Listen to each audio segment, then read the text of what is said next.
Hello tout le monde, je vous retrouve aujourd'hui pour une nouvelle vidéo qui sera un nouveau vlog. Je viens vous prendre avec moi pendant une semaine pour un challenge que j'ai envie de faire cette semaine. J'ai envie de faire une semaine à 2000 pages. Je me suis mise devant ma bibliothèque bordélique puisque j'ai une bibliothèque bordélique.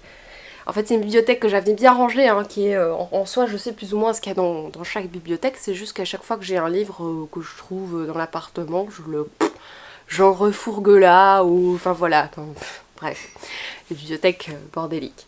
Nous sommes lundi vers 14h, un truc comme ça, je n'ai pas encore commencé et je vais commencer à donner cours dans une demi-heure. Donc je pense qu'aujourd'hui je vais plutôt lire en récompense à la fin de la journée. Je vous montre un petit peu mes lectures en cours. J'ai commencé le manuscrit inachevé de Franck Tillier. Je suis à la page 38-39, je suis pas très loin.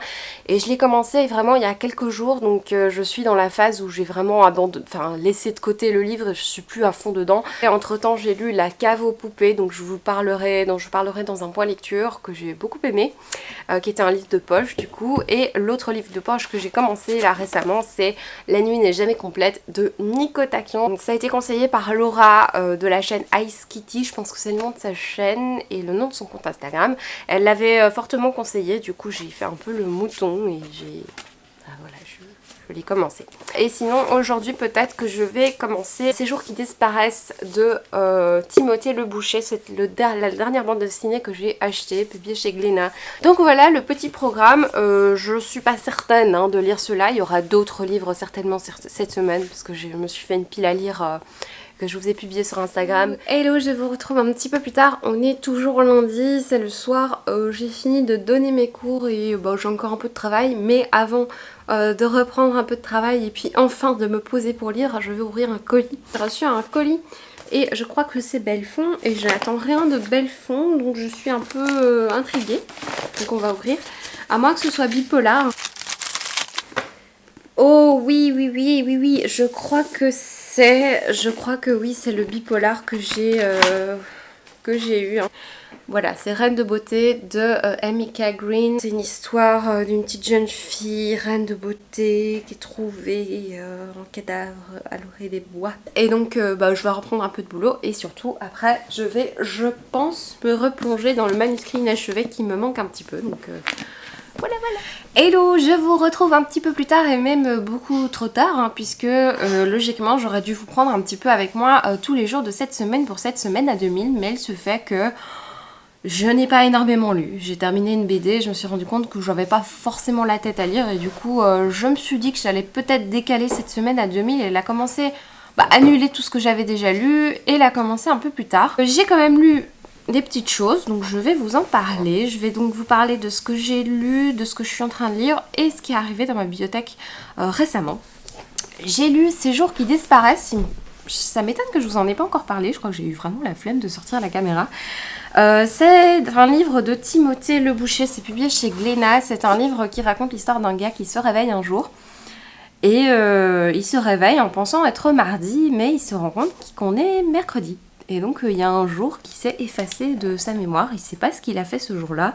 Et donc en fait il arrive à son boulot et son patron lui dit mais en fait t'es pas venu travailler mardi. Mais lui il se souvient pas de la journée de mardi. Il se rend compte vraiment que en fait un jour sur deux il n'est pas là quoi. C'est un jeune garçon qui est acrobate il me semble, ce que je trouve assez atypique et vraiment sympa parce que ça commence avec une scène vraiment magnifique. On a... c'est très graphique, c'est magnifique. On a ce spectacle où il fait des acrobaties, sa petite troupe, vraiment des personnages très, très touchants. C'est un livre que j'ai trouvé magnifique, c'est vraiment très touchant. Déjà l'histoire est complètement atypique, c'est quelque chose qui fait quand même assez peur, même si on cherche quand même une explication. On se rend compte au final qu'il n'y a pas forcément d'explication. Si vous lisez ce livre, ne vous attendez pas forcément à une explication, mais plus à vivre quelque chose de très fort. Il y a énormément d'émotions, il y a de l'amour, il y a de l'amitié, il y a de l'intrigue, il y a de très très beaux dessins. C'est vraiment une très très forte lecture, je pense même un petit coup de cœur, enfin vraiment ça m'a beaucoup touchée. Sinon j'ai commencé Au bonheur des dames d'Agnès Maupré, publié chez Casterman. Je m'étais rendu compte que je ne savais pas lire autre chose que de la bande dessinée en ce moment, du coup voilà, je me suis lancée là-dedans. J'aime beaucoup et étonnamment, il y a énormément de textes, hein, donc c'est l'adaptation du roman d'Émile Zola. Une adaptation, en fait moi j'ai pas lu le roman d'Émile Zola, donc Au bonheur des dames, mais j'ai déjà vu pas mal d'adaptations en fait. Il y a une adaptation en série qui s'appelle Au paradis, il me semble, je pense qu'il y a... J'ai déjà vu une autre adaptation, je ne sais plus sous quel format, et ici c'est donc sous format de bande dessinée. Franchement j'aime beaucoup. Je passe un très bon moment. Il y a énormément de textes. Je suis étonnée parce que d'habitude, dans les adaptations, en général, il n'y a pas énormément de textes. Ici, c'est la première fois que je lis une bande dessinée avec autant de textes et un bon texte. Franchement, c'est pas mal du tout. J'aime bien. Franchement, j'aime bien. Sinon, dans mes lectures en cours, j'ai 2 grands formats que du coup, je laisse un peu de côté parce que dès que je dois partir, je prends pas avec moi les grands formats parce que sinon... c'est lourd quoi, je fais attention à mon dos. Et donc je suis en train de lire Autobiographie d'une licorne de Maïté Bernard, qui est un roman jeunesse publié chez Syros, qui est sorti maintenant en fait. Je voulais le lire avant sa sortie, mais plus le temps, il est sorti. Qui raconte l'histoire d'une jeune fille de 16 ans qui est bisexuelle et qui, je pense, elle a vécu un deuil au début de l'histoire. Pour le moment, c'est choupinou, c'est sympa et c'est assez original. Et je suis en train de lire, je suis toujours au début, je vais pas forcément avancer. Pareil, parce que c'est un gros livre et du coup, pour le prendre avec moi, c'est toujours un peu lourd.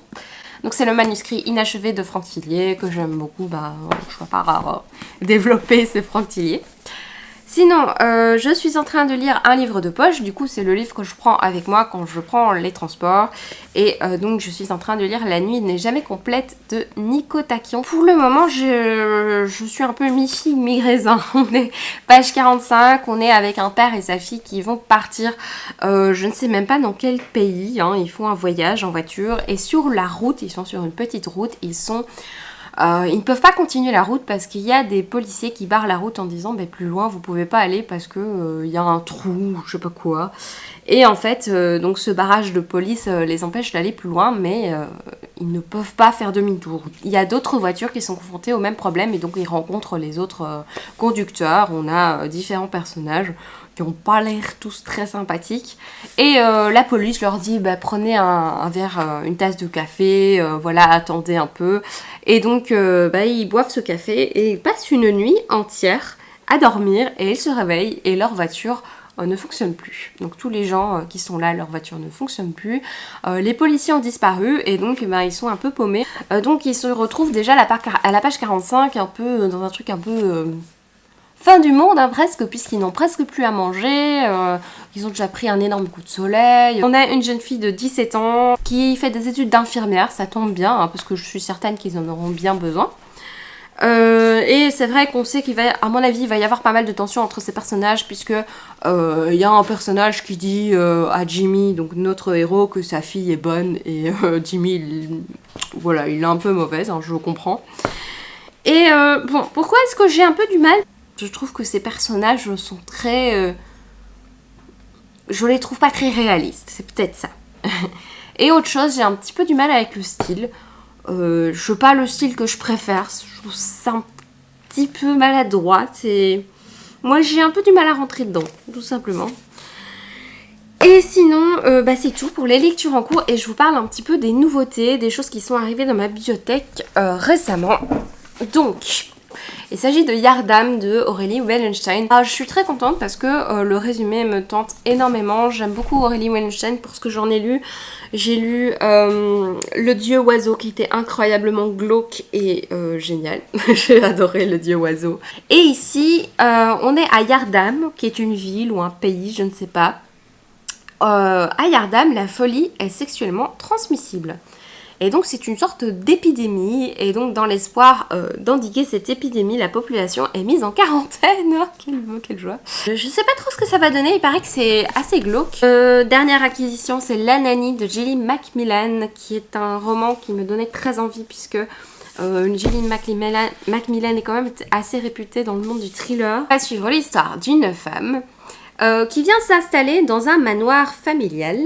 Et c'est Jocelyne donc, qui vit avec sa fille Ruby. Et un jour, Jocelyne, elle reçoit la visite d'une femme qui ne lui est pas étrangère, puisque cette femme lui annonce être son ancienne nanny. Et donc, Anna, elle déclare être Anna, je suis ton ancienne nanny. Et c'est bizarre parce que cette nanny, Elle avait disparu, visiblement elle est de retour. Et Anna, la nanny, propose de garder la fille Ruby. Mais il y a des petits trucs un peu chelous. Hein. Pourquoi elle a disparu, la nanny? Enfin bref, ça a l'air bien sympa. J'espère que c'est glauque. Oui, je sais, c'est un peu psychopathe de dire ça, mais voilà. J'espère que c'est glauque. Et aujourd'hui, j'ai reçu un service de presse que j'attends depuis un petit moment. C'est les éditions Robert Laffont qui m'ont contacté pour voir si j'étais intéressée de recevoir Ces petits riens qui nous animent de Claire Norton. J'ai lu le résumé, il me tentait bien, du coup j'ai accepté. Je pense que c'est un roman choral, je n'ai même pas regardé, hein, donc la fille... elle invente déjà toute une histoire. En tout cas, on va suivre différents personnages qui vont sauver une jeune fille qui menace de se suicider et ils se rendent compte que ce sauvetage va changer leur vie complètement. Moi, ça me tente pas mal. C'est pour ça que je l'ai accepté. Et bien voilà, je pense que je vais commencer cette semaine à 2000 ce soir à 19h. Et je vais la terminer jeudi soir à minuit, un truc comme ça. Pour info, la première semaine à 2000, gros fail, j'ai lu 250 pages. Hey, je vous retrouve, on est lundi et comment vous dire que cette semaine à 2000 que j'ai voulu reprendre est un petit peu un gros fail. J'ai pas besoin d'expliquer hyper longtemps, hein, simplement j'ai d'autres préoccupations voilà en ce moment, du coup j'arrive pas trop à me concentrer sur des lectures et j'ai même pas envie de me concentrer sur des lectures. Du coup ce que je fais quand je suis un petit peu préoccupée par des choses, je regarde plutôt des séries et là en ce moment je suis sur la série, enfin ça fait quelques mois que je suis sur la série Modern Family qui est une série humoristique et ça me détend de fou. Ça me fait vraiment du bien de me changer les idées avec quelque chose de drôle. Je suis à la saison 9, je ne suis toujours pas lassée. Donc voilà, c'est pour la semaine à 2000, je pense que c'est un peu raté. J'ai lu 10-15 pages le matin, mais j'y avais pas envie de lire. Et je pense qu'il faut pas forcer non plus. Je sais que parfois j'ai besoin moi de lire un petit peu tous les jours pour entretenir un petit peu le récit, l'envie de lire le récit en question. Mais je sens en ce moment que c'est pas ça dont j'ai besoin. Et donc je suis dans l'hésitation puisque je ne sais pas, est-ce que je recommence encore une fois une semaine à 2000 aujourd'hui ou... je sais pas, c'est un petit peu le vlog de la loose quoi, enfin, vraiment... Mais bon, ce que je vais faire c'est quand même vous montrer une petite réception. J'ai reçu ceci. C'est 2 livres jeunesse, je suis pas certaine de les avoir demandés pour le coup. Bon, ça a l'air très très mignon, je vais pas résumer, c'est l'histoire de petits flamants roses et de petits koalas. Sinon je voulais vous partager un petit truc comique. Enfin comique, ça dépend pour qui. Hier, j'ai fait mes photos Instagram et j'ai déposé ma bougie sur la table. Et sur la table, pas très loin, il y avait ma Calathea rubifolia, qui est une plante que j'adore, enfin, qui est une de mes plantes préférées. Et elle n'a pas apprécié la bougie. Alors il n'y a pas la flamme qui a pris la plante, hein, c'est simplement qu'elle a eu trop chaud et enfin c'était trop près de la bougie quoi. Du coup elle tire un peu la tête là, je vais un petit peu... soit je vais couper les feuilles, soit je vais découper les feuilles en fait. Soit les découper, soit carrément les couper. Bon, on va voir. Mais ce qui est très drôle c'est que... Aujourd'hui, j'ai reçu le livre La fille qui jouait avec le feu de Sigmar, on va pas dire le nom. C'est très drôle parce que voilà, je m'y attendais pas du tout et c'est super drôle parce que c'est la fille qui joue avec le feu. Et c'est Manon de Vibration Littéraire qui a relevé le lien entre les 2 stories Instagram. Donc j'espère vivement que je n'aurai pas d'autres stories Instagram concernant le feu à faire prochainement parce que ça m'angoisse un peu le feu. Donc de quoi parle ce livre? On parle de Anna qui quitte Londres et va s'installer en Islande, c'est pas la même chose, certaine qu'elle va y mourir d'ennui. Elle va travailler dans le journal de son père, donc là où travaille son père. Et on va suivre aussi Imogen qui est en voyage en Islande également. Et c'est une influenceuse célèbre. Derrière le glamour de ses posts Instagram se cache un sombre secret. Un fantôme du passé qu'elle a surnommé le monstre ressurgit dans son existence. Ça a l'air très très chouette, je me souvenais pas du tout de l'avoir choisi dans la sélection. Mais en tout cas, il me tente beaucoup. Donc voilà, un petit thriller. J'espère que ce sera pas trop jeunesse. Ça va être sympa. Hello, je vous retrouve un petit peu plus tard. On est jeudi et donc je vous ai pas repris de nouveau depuis un petit temps. Je pense que niveau challenge, une semaine, 2000 pages, je pense que je vais juste abandonner. J'ai oublié de compter mes pages, j'ai lu. Donc j'ai des choses à vous raconter mais je pense que je vais abandonner. Et c'est un peu what the fuck mais bon voilà, c'est comme ça. Donc pour les lectures, donc concernant le manuscrit inachevé, je n'ai presque pas avancé dedans. Je vous ai déjà expliqué la raison parce que à chaque fois que je suis en vadrouille, j'étais pas mal en vadrouille ces temps-ci pour le boulot notamment et j'ai pas pris mon gros bazar avec. Par contre, ce que j'ai pris avec moi c'est La nuit n'est jamais complète de Nico Takian. Alors, ouh là là là là, la lecture pour le moment, enfin pour le moment non, dès le début.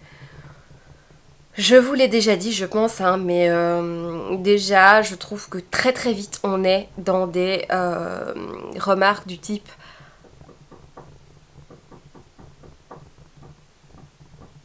« quelqu'un qui toque ».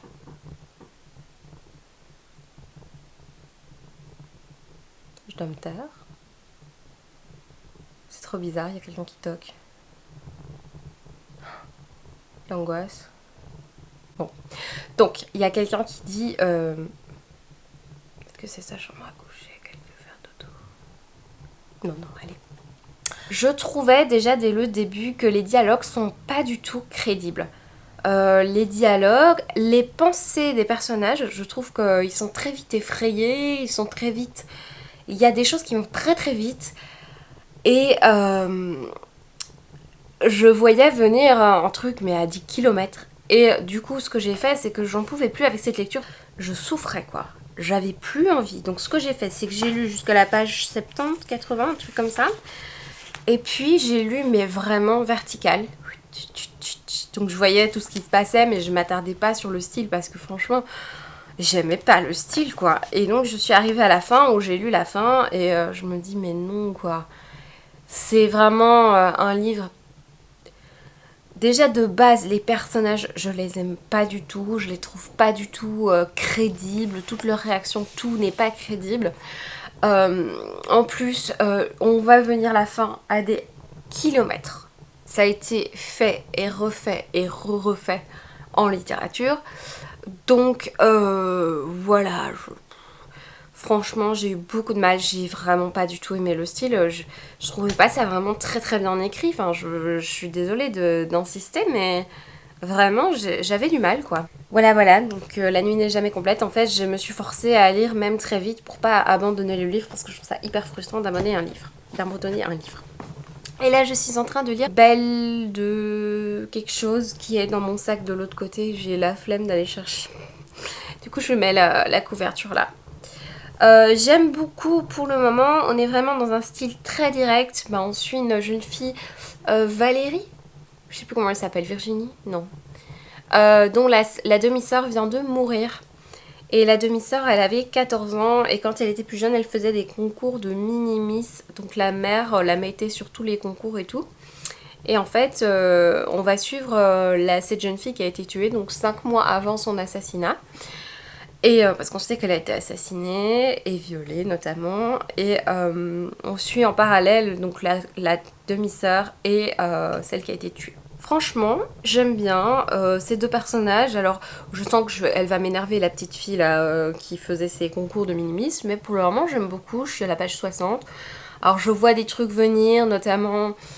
un personnage masculin, enfin c'est pas un spoil ni quoi que ce soit, c'est un personnage masculin qui travaille dans la police et avec qui l'héroïne va un petit peu collaborer, mais tu vois qu'il y a un petit peu...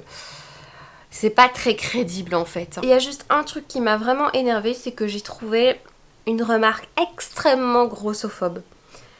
Alors d'accord, on est dans la tête d'un personnage qui nous dit quand même... un truc ignoble, que ce flic, elle est étonnée qu'il soit encore en vie, parce qu'il est tellement obèse qu'il... alors, un truc, je sais plus ce que c'est la phrase, mais vraiment, vraiment trash. Et elle dit que franchement, il y aura bientôt un deuxième cadavre sur le chemin, et elle dit ça de manière hyper trash, et bah non. Voilà, donc ouais, cette remarque-là, j'ai pas apprécié. Alors on verra ce que ça donne par la suite, mais je voulais quand même vous le signaler. Et donc ça c'est tout au niveau de mes lectures. Je voulais vous montrer aussi une petite commande qui est arrivée, ça fait un moment que je l'ai commandée. Et je voulais vraiment vous montrer ça, c'est une commande de thé. Alors ceux qui ne savent pas, parce que ça fait un long moment que j'ai plus parlé de thé sur la chaîne, j'avais fait une vidéo mes thés et tisanes favoris. C'est une vidéo que je serais ravie de refaire sur la chaîne. Ça fait partie de mes passions. Des choses que je collectionne, on va dire. C'est un peu bizarre de collectionner le thé. J'ai fait un énorme tri hein, dans ma collection, mais ça m'arrive encore de...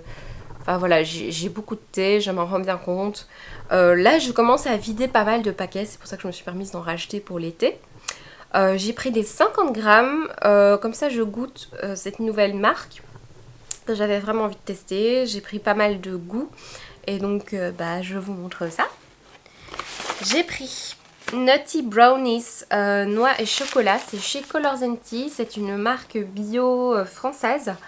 La vendeuse est adorable, enfin la vendeuse je pense que c'est une femme, oui, avec qui j'ai eu le contact en tout cas, et d'ailleurs il y avait un énorme retard sur ma commande parce qu'il me manquait un truc en stock et du coup pour se faire pardonner, enfin c'était vraiment gentil, ça arrive quoi, les retards c'est pas, voilà, ça arrive les histoires de stock, et j'ai reçu une cuillère à thé, j'ai déjà exactement la même.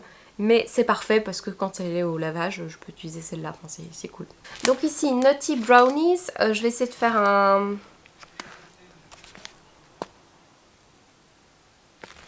Donc c'est en fait noix et chocolat, c'est avec du thé noir et ça sent très très bon. J'ai senti déjà avant de vous filmer, ça sent vraiment le chocolat. Muffin aux myrtilles, ça s'appelle cache-cache, c'est au thé vert, au oujisha, je sais pas trop ce que c'est, date, arôme naturel. Il y a quelques arômes naturels dans les thés, alors d'habitude je prends pas trop des thés avec des arômes naturels, je préfère vraiment les fruits et tout ça. Mais là j'avais vraiment envie de tester, donc cette marque... voilà. J'ai craqué sur la tisane des enfants. Alors là c'est vraiment, je recherche beaucoup de thé à la fraise dernièrement. Et donc c'est fraise, framboise et menthe. Il n'est pas impossible qu'il y en ait que je garde pas pour moi et que j'offre en fait tout simplement. Mais voilà, on verra.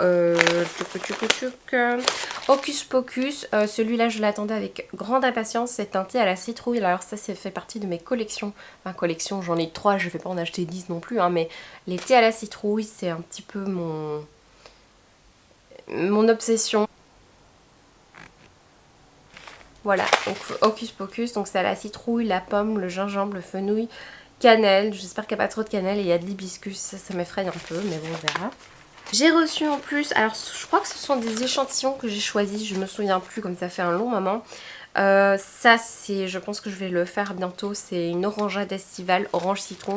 J'ai senti ce truc, c'est une vraie merveille, c'est vraiment une vraie merveille.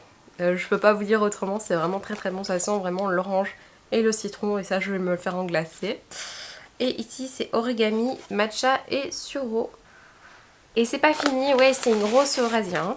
Histoire éternelle, donc c'est rose fruitée, thé vert, date, pétales de rose et fleurs d'immortel. Voilà, quand je vous ai dit que j'ai craqué, c'est pas une blague. Hein. Et j'ai pris la délicatesse d'essence, celui-là pareil, mon addiction à la fraise, thé vert Chine, fraise et orchidée. Il y a des arômes naturels qui sont tout à fait naturels, hein, qui sont... Faut voir un petit peu, ça dépend des marques. Parfois t'as des arômes ultra chimiques, genre dans Kusmiti ou ce genre de trucs. Donc voilà, c'est tout pour cette énorme commande. Hey, je vous retrouve un petit peu plus tard, on est lundi soir. Au niveau des lectures, je commence cette semaine avec Reine de beauté que j'ai commencé. Là je suis à la page 123, un livre que j'aime bien, qui est bien pour justement un rythme... quand on a envie de bien lire, ça se tourne très vite quoi, c'est ça que je veux dire, on est très vite dedans. Franchement je passe un chouette moment pour le moment, même s'il y a des choses un petit peu extravagantes qui sont pas très crédibles. Hein. Et sinon aujourd'hui dans ma boîte aux lettres j'ai reçu ceci qui est magnifique. C'est Anaïs Nin sur la mer des mensonges de Léonie Bischoff. C'est chez Casterman, c'est juste somptueux au niveau des images. J'ai l'impression que c'est de nouveau quelque chose qui a été fait avec très peu de couleurs. C'est sublimissime. Quand j'ai vu dans le catalogue Casterman qui nous le proposait, j'ai fait oui tout de suite. Je me suis même pas posé de questions. Donc voilà pour ce livre.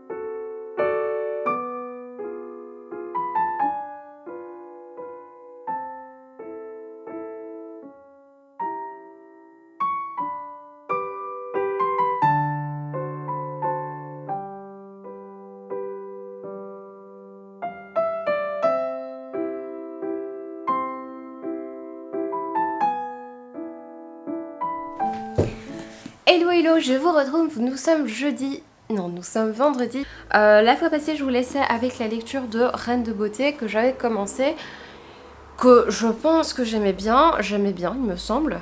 Et en fait je l'ai terminé, donc je vais un petit peu vous en parler. Reine de beauté, qu'est-ce que c'est? Je vous ai fait vite fait un résumé, le résumé ne change pas.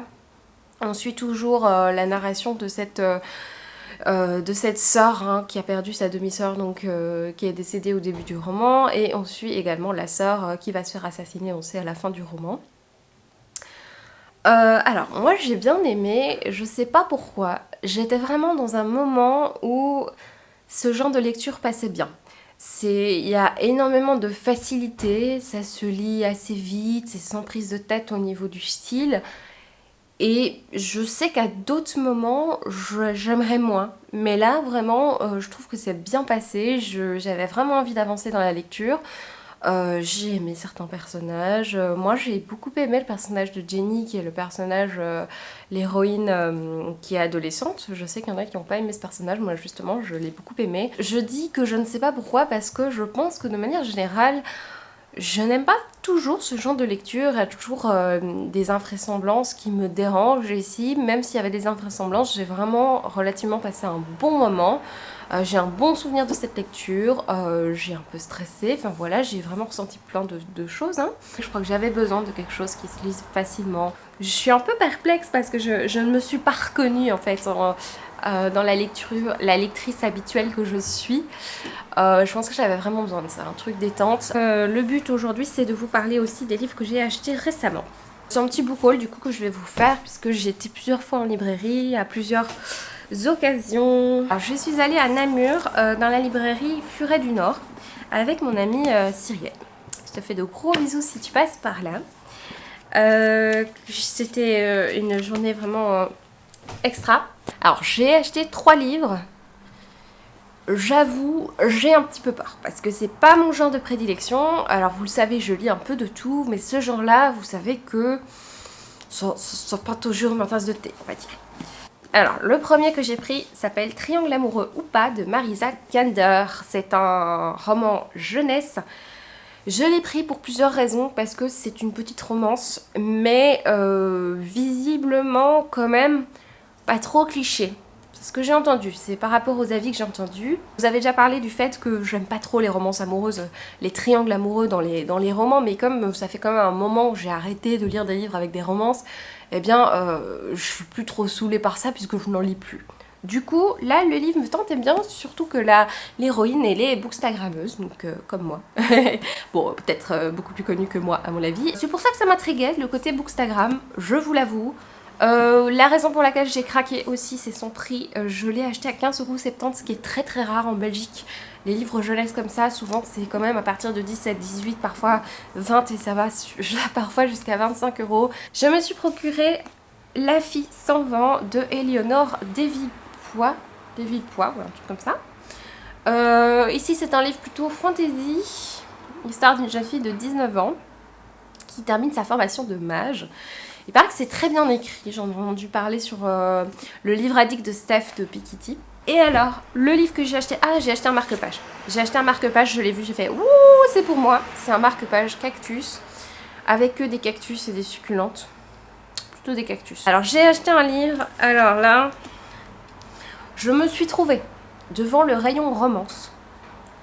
Et je ne sais pas ce qui m'a pris, j'ai acheté une romance. J'ai lu le résumé, j'ai un peu fureté, j'ai un peu feuilleté, et c'est vrai que ça a l'air sympa. Et j'ai déjà entendu parler de l'autrice, comme quoi c'était pas trop cliché, que justement il y a quand même des chouettes valeurs.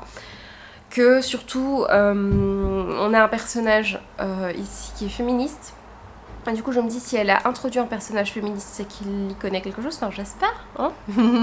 C'est que peut-être qu'il y aura justement des valeurs féministes dans le livre. Et donc ça m'intéresse beaucoup, donc on va voir. Il s'agit de Morgane Moncomble, Nos âmes tourmentées. Alors ne vous attendez pas à voir beaucoup ce genre sur la chaîne. Si vous venez d'arriver, vous voyez que j'achète ce livre.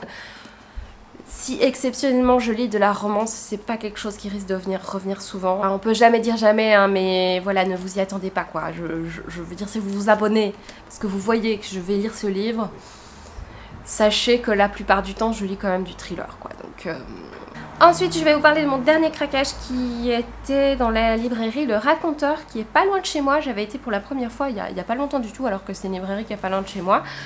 Je suis rentrée dans cette librairie que j'ai beaucoup aimée et pour le coup, j'ai acheté des livres. Vraiment au feeling, j'ai lu le résumé, je me suis laissée tenter, c'est quelque chose que je fais de temps en temps, je vous en ai déjà parlé sur la chaîne. La plupart du temps, je vais en librairie avec une liste, je sais déjà ce que je vais acheter. Ici, je me suis laissée aller et j'ai lu les résumés et j'ai été happée par 2 titres. Le premier, c'est La généalogie du mal de Jung Yu Jung. Donc c'est L'Asie en noir, c'est dans la collection L'Asie en noir de Harmonia Mundi. C'est traduit du coréen. Donc on va suivre Eugene qui a 26 ans, qui se réveille un matin dans l'odeur du sang, qu'ils disent. Donc c'est l'histoire d'un jeune fils modèle qui se plie à toutes les règles d'une mère abusive. Alors c'est un livre que j'ai feuilleté et parfois quand je tombe sur certaines phrases, il n'y a rien à faire. Oui, ça va me plaire. Enfin vraiment c'est très différent de ce que j'ai l'habitude de lire. Je me suis procuré La Fêlure de Kate McNaughton. Pareil, un livre que je dois l'avoir vu passer 1 ou 2 fois mais je m'étais jamais attardée dessus. Donc c'est l'histoire de Eva qui, à la mort de son mari, perd pied, trouvait la force de continuer à vivre. Et un jour, dans les affaires d'Adam, elle découvre des documents venant de Berlin dont était originaire sa propre mère. Souvent chez 10-18, il y a quand même des très beaux livres. Alors j'aime beaucoup la couverture, je la trouve très très poétique. C'est vraiment très très beau. Le titre, La Fêlure, il y a quelque chose qui me touche très fort dans ce titre.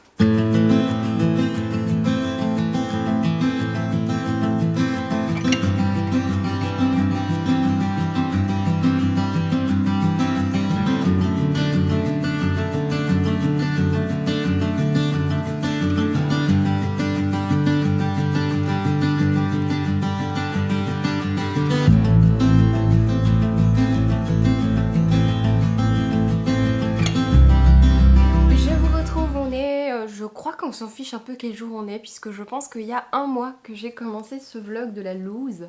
Alors vlog de la loose, je l'avais commencé quand même pour faire une semaine à 2000. Puis je l'ai repris pour recommencer une semaine à 2000 que j'ai de nouveau échoué. Et puis je me suis dit bah je vais continuer à vlogger. Et puis un jour je vais m'arrêter hein, donc je propose que ce soit aujourd'hui.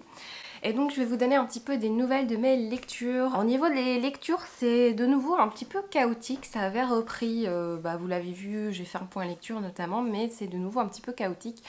Il y a, je pense, une malédiction sur le mois de juillet-août. Chaque année, c'est comme ça, je me tape une grosse panne de lecture. Alors là, je suis pas encore dans le point panne de lecture, mais j'ai un peu du mal à trouver un livre. Je vais un petit peu vous expliquer. J'ai quand même lu un livre. J'ai lu sur ma liseuse le livre Ogresse de je ne sais même plus qui, c'est une autrice belge, c'est chez Sarbacane. Avec Ogresse, on va suivre l'histoire d'une jeune fille, alors je sais plus le nom parce que je pense que ça fait presque 2 semaines que je l'ai lu. On va suivre l'histoire d'une jeune fille qui vit avec sa mère, ses parents viennent de se séparer, elle vit vraiment la difficulté de la séparation de ses parents. Et en fait le livre commence, il me semble qu'elle voit la police quand elle rentre chez elle, elle a pris le bus avec ses amis, elle revient de l'école, et elle voit la police devant chez sa voisine et sa voisine a disparu. À partir de ce moment-là, en fait, on se rend compte que la mère de l'héroïne, a un comportement assez particulier et elle se cache souvent dans la cave où elle fait des choses bizarres et avec beaucoup de bruit. La mère a un comportement de plus en plus spécial et je vous laisse découvrir, hein, même si on comprend assez vite, je pense que c'est quand même chouette de le découvrir par soi-même. Enfin chouette. J'ai trouvé que c'était un livre jeunesse très noir, qui aborde des thèmes extrêmement importants. Ça va parler notamment d'amitié, donc elle va petit à petit devenir amie avec une fille qu'elle n'aimait pas du tout au départ. Et je vous laisse vraiment découvrir dans quelles circonstances. On va parler de premières relations sexuelles. Et je trouve qu'on l'a abordé de manière très originale parce que ce point-là en particulier dont on parle dans le livre, je ne l'avais pas encore vu dans un livre jeunesse. Et comme c'est bien sûr c'est un livre jeunesse, je trouve que les thématiques qu'on aborde sont très très bien traitées. Je trouve qu'il y a une belle évolution des personnages. Donc au début les personnages, moi il y en a un que j'ai détesté, déjà je l'ai trouvé problématique. C'est un jeune adolescent qui a des propos qui me dérangent. Et en fait, c'est un personnage qui évolue et j'ai beaucoup aimé la manière dont l'autrice a traité l'évolution de ce personnage. En fait, au final, c'est un vrai coup de cœur parce que pour toutes ces thématiques abordées, parce que je trouve que c'est important dans un livre jeunesse de mettre des petits messages et c'est vraiment très bien fait. Et le message final du livre est magnifique parce qu'il est très facilement transposable dans la vie de tous les jours avec pas mal de problématiques qu'on a avec les parents. Ça peut se rapporter à pas mal de maladies, à pas mal de situations en fait familiales et je trouve ça génial. Ce que je trouve génial, c'est que justement avec un thème aussi sombre, on attire des jeunes qui aiment bien les livres un petit peu glauques, mais qui vont du coup avec ce côté glauque en plus avoir un message très très positif. Très très bon souvenir de ce livre, pour moi c'est un vrai coup de cœur et le plus... c'est que ça se passe à Bruxelles, on prend des bus que je connais, on s'arrête à des arrêts, il y a des endroits, enfin bref, ils font un port de Namur, c'est trop bien. Et ça arrive pas souvent dans la littérature et du coup j'ai envie de lire de la littérature belge, là, enfin de la littérature qui se passe à Bruxelles en tout cas. Et là, je vous avoue, je vais vous montrer un petit peu tout ce que j'ai commencé et vous dire un petit peu comment ça se passe. J'ai commencé un livre qui s'appelle Un bonheur si fragile de Michel David, c'est le tome 1, L'engagement. Ils disent, alors il faut que les maisons d'édition arrêtent de faire ce genre de choses. Le Marcel Pagnol québécois, il faut arrêter de comparer. C'est déjà autre chose que le Stephen King. Sur tous les thrillers, Stephen King, il est partout. Dans toutes les nationalités, Stephen King chinois, Stephen King italien, Stephen King suédois, enfin bref. On met du Stephen King à tort et à travers. Ou Stephen King a lu ce livre et adoré alors que je suis sûre qu'il l'a même pas lu. Bref, truc marketing qui m'embête un peu. Laissez ce pauvre monsieur Michel David et donnez-lui une personnalité plutôt que de lui dire que c'est le Marcel Pagnol québécois quoi. Enfin bref. Donc je lis ce livre dans quel cadre puisque sur Instagram vous l'avez peut-être vu passer, j'ai fait une publication sur des lectures québécoises. Donc en fait c'est Oriane de l'Instagram Rien de Tel qui a organisé Juillet Je voyage en livre que je trouve vraiment très chouette et elle m'a proposé de choisir un jour et de choisir un pays ou une région. J'ai choisi la région québécoise et du coup j'avais envie de lire un livre pour l'occasion et j'avais envie de découvrir celui-ci puisque c'est une saga familiale et j'adore ça. Je l'ai commencé, je l'aime bien mais là je vous avoue je bloque un peu puisque j'ai pas réussi à lire à temps, du coup je bloque, j'ai plus cet objectif de le finir pour la publication et du coup je pense que c'est ça qui fait que je le continue pas. C'est en milieu rural, les années 1900, ça commence par une église qui a brûlé je pense et ils cherchent des fonds pour pouvoir rembourser tout ça et pour pouvoir rénover l'église. Et au début du livre, t'as un gars qui arrive, qui propose un certain montant pour pouvoir réparer cette église. Oui, je suis à ce moment-là vraiment au tout début, quand on met les bases du récit, j'aime beaucoup, j'adore l'univers, j'adore ce genre de littérature québécoise, j'aime beaucoup le patois qu'on retrouve de temps en temps. J'ai commencé la Nanny en lecture commune avec Séverine et Flo. Si vous passez par là, bravo à vous, vous avez terminé ce livre, moi j'ai échoué. Je suis pas très loin, je l'ai commencé en fait, j'adorais, vraiment. Et au fur et à mesure de ma lecture, j'ai eu un désintérêt total pour le livre, je sais pas pourquoi. Vraiment là où je me suis arrêtée, ça m'intéresse plus du tout, mais ça m'aide pas du tout parce que Séverine et Flo n'ont pas forcément apprécié. En plus, Séverine, moi j'ai pas fini, elle dit qu'elle s'est ennuyée, qu'elle a failli s'endormir, moi j'ai plus du tout envie de continuer. Enfin, mais bon voilà, c'est le jeu des lectures communes, mais ouais, du coup, encore un livre que je mets sur le côté. Un autre livre, alors là je suis en train de le lire, mais c'est un peu difficile, c'est le Virginie Grimaldi. Alors, je suis à la page 50, hein, je suis pas très loin, mais je m'arrête, tous les livres sont ces pages 50, hein, donc il y a vraiment une malédiction. Alors ce livre, je sais pas. J'ai lu en Virginie Grimaldi il y a peut-être 1 an, un truc comme ça, j'avais beaucoup aimé. Alors c'était pas grandiose comme lecture dans le sens où je trouvais que le style n'était pas extraordinaire, mais ça me dérangeait pas. Et je trouvais que l'humour était un peu forcé, qu'il y avait beaucoup de bons sentiments, mais il y avait quelque chose de très touchant dans cette lecture. Et je me souviens que j'avais même mis un coup de cœur, quoi, malgré les petites choses que je viens de vous dire. Et d'ailleurs, je l'ai prêté à ma maman là dernièrement, qui l'aime beaucoup aussi. Et là, je suis en train de le lire, et vraiment, j'ai beaucoup de mal avec le style. Par moment, alors c'est presque une insulte hein, de dire ça, mais j'ai l'impression que c'est moi qui l'ai écrit, quoi. Alors je dis pas pour les idées, mais pour le style, par moment t'as des métaphores et des trucs comme ça, tu te dis mais ah ouais, c'est moi qui aurais pu écrire ça quoi. C'est pas un compliment quoi. Donc y a des moments, ça fait mal aux yeux quoi. Enfin c'est, je sais que c'est violent, je sais qu'il y en a plein qui aiment certainement, mais pour le moment, quand je lis ce livre, je n'aime pas la manière dont c'est écrit, je trouve ça trop simple. En fait, moi, je l'ai pris ce livre parce qu'on parle d'une... il y a un personnage qui m'intéresse beaucoup, c'est l'histoire d'une maman dont tous les enfants sont partis du cocon familial. Et je m'étais dit que j'allais faire peut-être une identification à quelqu'un que je connais. Et en fait... pour le moment, ce personnage ne m'intéresse pas tellement, c'est un peu cliché, genre elle s'ennuie parce que ses enfants sont partis, ce que je comprends tout à fait. Alors elle va s'inscrire à un groupe... Enfin, elle est un peu cliché, ce personnage. Ah oui, non, je veux plutôt faire de la poterie.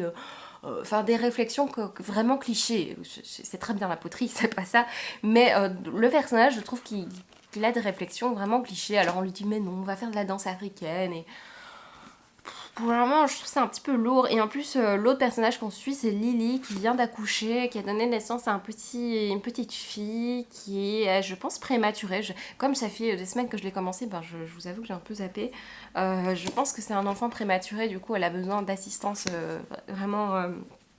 très souvent, et je vous avoue, alors je fais passer pour un monstre, mais vraiment j'arrive pas à m'attacher, à m'identifier, et je suis sûre que c'est une des raisons pour lesquelles les gens ont adoré ce livre, parce qu'ils ont beaucoup de sentiments pour ce personnage, mais moi pour le moment j'ai un petit peu du mal, je crois que c'est pas le moment et c'est pas le genre de sujet qui me touche particulièrement, hashtag sans cœur. J'ai pas envie d'y retourner et ça me fait un peu mal au cœur parce que j'avais tellement envie de le lire, ou alors j'ai juste envie de lire l'histoire de la maman, je sais pas, mais l'histoire de Lily là, avec son enfant, ça m'en touche pas plus que ça. Ensuite, on a un autre livre que j'ai commencé, que je n'ai pas repris, c'est le manuscrit inachevé de Frontillé. Ici, on était quand même à la page 65, dites donc. Et j'aimais bien, franchement, j'aimais bien. Il y a une espèce de mise en abîme, de roman dans le roman dans le roman. Je trouvais ça cool. Mais bon, maintenant, quand je vais le reprendre, je vais être un peu perdue. Mais pour le moment, j'aimais bien. Franchement... je pense que je vous en ai déjà parlé, ou alors je dis n'importe quoi, mais j'ai l'impression d'avoir déjà résumé ce livre. Donc là, c'est toutes mes lectures. J'avais décidé de commencer Grossir le ciel de Frank Bruce, je pense que c'est pas le moment non plus. Je vous avoue que là, je suis un petit peu perdue avec mes lectures. Sinon, c'est vrai que je pourrais prendre ça, je pourrais commencer ça, Laurence Perrin. Je vais le prendre avec moi, on va voir si j'accroche. En tout cas, c'est tout pour ce vlog, je pense que c'est tout ce que je voulais vous dire. Je voulais vous remercier ceux qui ont regardé le plan de tour, puisqu'il est sorti enfin. Ça fait des semaines et des semaines que je vous en parle, j'ai enfin fini ce plan de tour qui m'a pris énormément de temps et d'énergie aussi. Et donc bah, merci à tous ceux qui ont regardé, du coup, que ça intéresse, d'avoir laissé un commentaire ou quoi. C'est vraiment chouette. Voilà, c'est tout pour ce vlog. J'espère de tout cœur qu'il vous aura plu et qu'il n'aura pas été trop long. Mais je crois que j'ai l'impression, vu les statistiques, que vous aimez les vidéos longues. Donc je vais pas... je pense que c'est clair. Merci beaucoup et à très bientôt pour une nouvelle vidéo. Ciao!